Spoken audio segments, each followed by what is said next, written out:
Hello friends, welcome to real life story. और आज की कहानी है बहू तुम पैसे बहुत उड़ाती हो।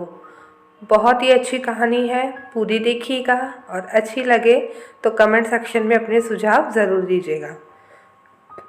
आरती बहू, इतना दान्य पुण्य करती रहोगी तो किसी दिन हमें भी किसी से दान लेना पड़ेगा। तुम समझती क्यों नहीं हो बहू, पैसे पेड़ पर नहीं उगते हैं। बहुत मेहनत लगती है पैसों को कमाने के लिए, लेकिन तुम्हें क्यों समझ में आएगा। पैसे कमाने के लिए मेरा बेटा और मेरे पति जो मेहनत करते हैं, तुम तो सिर्फ पैसे उड़ाना जानती हो। सुशीला जी अपनी बहू को लगातार सुनाई जा रही थी। दरअसल आरती बहू बहुत ही समझदार और धार्मिक स्वभाव की लड़की थी। साथ ही दान पुण्य करना धर्म का काम समझती थी, किंतु दान का काम भी वह सिर्फ गरीबों और ज़रूरतमंदों की सहायता के लिए ही किया करती थी। उसके घर के पास कुछ मजदूर और उनकी पत्नियां अपने बच्चों के साथ काम करने के लिए आए हुए थे। उन्हीं के लिए आरती कभी खाना तो कभी कपड़े दे दिया करती थी। यहाँ तक कि अपने बच्चों के छोटे कपड़े और पुराने जूते चप्पल जो ज़्यादा इस्तेमाल न किए गए हों, वह भी दे दिया करती थी। क्योंकि आरती का मानना था कि जो चीज़ें हमारे काम नहीं आ रही हैं, कम से कम दूसरों के तो काम आ ही जाएगी। और मजदूर औरतें हंसते हंसते उन्हें स्वीकार भी कर लेती हैं और आरती को हजारों दुआएं दिया करती थी। पुरानी चीज़ें देने में सुशीला जी को कोई परेशानी तो नहीं थी, लेकिन आरती जो बाजार से कुछ नई चीज़ लाकर उन्हें दिया करती थी या खाने को कुछ दिया करती थी, तो सुशीला जी को बहुत बुरा लगता था। उन्हें लगता था कि आरती फिजूल खर्ची किया करती है। सुशीला जी की सासू माँ राधा जी कुछ दिनों के लिए गांव से सुशीला जी के पास रहने के लिए आई हुई थी। आरती ने अपनी दादी सास की खूब सेवा की। उनके खाने पीने का, उनके आराम का आरती बहुत ध्यान रखती थी। राधा जी आरती बहू की सेवा भाव देखकर बहुत खुश होती और साथ ही उन्हें आरती का शांत और हंसमुख स्वभाव भी बहुत पसंद आता था।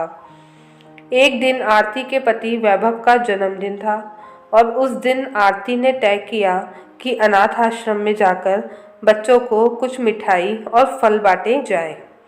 लेकिन सुशीला जी चाहती थी कि उनके बेटे का जन्मदिन घर पर ही बहुत धूमधाम से मनाया जाए। आरती ने बहुत समझाया, मम्मी जी वैभव अब बड़े हो चुके हैं, हम घर पर केक काट लेंगे और जो खर्चा हम पार्टी के लिए करेंगे उससे हम ज़रूरतमंदों की सहायता करेंगे तो हमें बहुत पुण्य मिलेगा और वह हमें बहुत दुआएं भी देंगे। तू रहने दे आरती बहू, घर दुआओं से नहीं चलता है, मेरे बेटे और पति की मेहनत की कमाई से चलता है। तू उसकी मेहनत की कमाई ऐसे ही लुटाती रहती है। मुझे ये सब बिल्कुल अच्छा नहीं लगता और आज मेरे बेटे का जन्मदिन है तो मैं तो इसे घर पर ही धूमधाम से मनाऊंगी। आखिर इतनी मेहनत करता है मेरा बेटा, साल भर तो क्या हम उसका जन्मदिन भी ठीक से नहीं मना सकते। आरती की दादी सास बहू की बातें ध्यान से सुन रही थी और आखिर में आरती ने अपनी सासू माँ की ही बात मानी।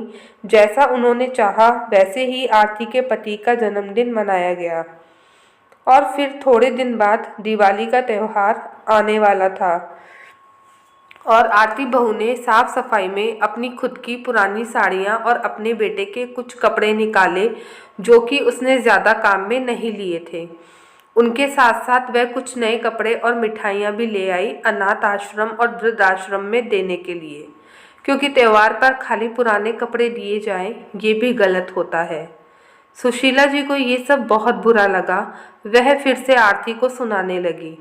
अब सुशीला जी की सास राधा जी से रहा नहीं गया और उन्होंने सुशीला जी को अपने पास बुलाया और उसे प्यार से समझाया, सुशीला, आरती बहू जो भी कर रही है बिल्कुल सही कर रही है। जीवन में थोड़ा बहुत दान पुण्य भी करना चाहिए और ऐसा नहीं है कि वह मंदिरों में जाकर दान पुण्य कर रही है। मंदिर में जाकर किया गया दान तो वहाँ के पंडितों के ही काम आता है, लेकिन अनाथ आश्रम और मजदूरों को दिया गया दान उनके ही काम आता है। साथ ही उनसे जो हमें दुआएं मिलती हैं वह जीवन भर हमारे साथ रहती है। और भगवान की कृपा से हमें किस बात की कमी है। अच्छा खासा व्यापार चल रहा है हमारा कपड़ों का, गांव में भी इतनी ज़मीन है। ईश्वर ने हमें ये सब दूसरों की सेवा करने के लिए ही तो दिया है। आखिर हमारी थोड़ी मदद से असहाय लोगों का त्योहार भी अच्छा बन जाए तो इससे बढ़कर पुण्य की बात और क्या होगी। तू तो ठहरी कंजूस की कंजूस, पूरी उम्र तूने कंजूसी में ही बिता दी। तेरा और मेरा कोई मेल ही नहीं हो पाया, लेकिन आरती बहू में मुझे मेरी झलक दिखाई देती है। आरती बहू तो बिल्कुल मेरी तरह है, दान पुण्य करने वाली और खुले दिल वाली। कुछ सीख अपनी बहू से, उसे हर बार ऐसा रोका ना कर, बल्कि उसके साथ लगकर तू भी इस उम्र में कुछ पुण्य कमा ले, तुझे भी स्वर्ग की प्राप्ति होगी। राधा जी चिकोटी काटते हुए सुशीला जी से कहती है। सुशीला जी को अपनी सासू माँ की बात समझ में आती है और अब सुशीला जी भी सोचती है, सही तो कह रही है माँ जी, ईश्वर ने इतना सब कुछ दिया है, इसमें से अगर थोड़ा बहुत किसी ज़रूरतमंद के काम आ जाए तो क्या बुराई है। और फिर ईश्वर ने इतनी अच्छी बहू देकर सोने पर सुहागा वाला काम कर दिया है मेरे साथ। आज से मैं आरती बहू को बिल्कुल नहीं रोकूंगी। और सुशीला जी ये सोचते हुए ईश्वर को धन्यवाद देती है इतनी अच्छी और गुणवान बहू देने के लिए। दोस्तों, कहानी कैसी लगी कमेंट सेक्शन में अपने सुझाव ज़रूर दीजिएगा। मुझे आपके कमेंट्स का इंतज़ार रहता है।